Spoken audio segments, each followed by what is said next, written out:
करीना ऐवान साहिबा।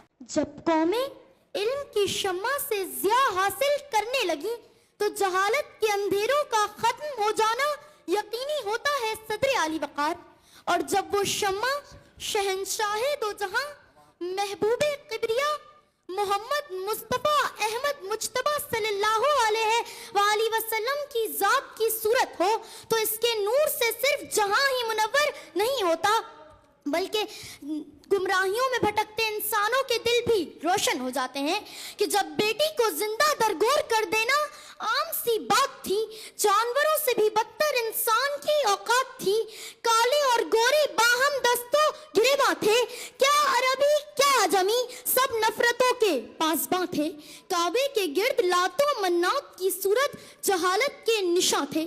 सो ऐसे में हिरा से उतरकर सुए कौम एक ऐसी हस्ती आई कि जिसकी तालीमात की इब्तिदा ही इकरा से होती है, कि जिसकी पहचान ही मौल्लिम इंसानियत के लक़ब से होती है। और फिर ज़माने ने देखा कि उस रहबर इंसानियत ने इंसानों को जीने का ऐसा सलीका सिखाया कि अल मुस्लिमु अकुल मुस्लिम से रंगो नस्ल की तमीज़ ख़त्म हुई। अल नफ़क़तु निस्फ़ुल मईशा के ज़रिए गुर्बतो तंगदस्ती का हल मिला। अल हयाउ शुअबतम मिनल ईमान के ज़रिए बेशर्मियों बेहयाई के आगे बंद बांध दिया गया। सो यही वजह थी कि गुलामों को जिंदगी का सुरूर मिला, इंसानों को जीने का शऊर मिला, जिंदा दरगोर होने वाली बेटी को इज्जत मिली, जानवरों तक को शफकत और मोहब्बत मिली।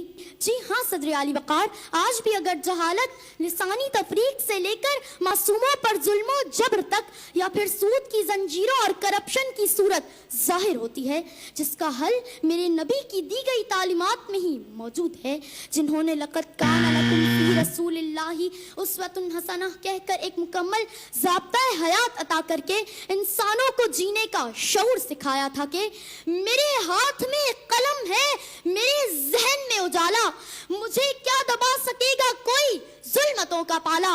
मुझे फिक्र अमनो आलम, तुझे अपनी जात का गम, मैं तुलू हो रहा हूँ तू गुरूब होने वाला, मैं तुलू हो रहा हूँ तू गुरूब होने वाला। बहुत बहुत शुक्रिया। माशाअल्लाह माशाअल्लाह। ये थी करीना ऐवान जो कि दिसे हुई स्कूल से ताल्लुक़ रखती थी।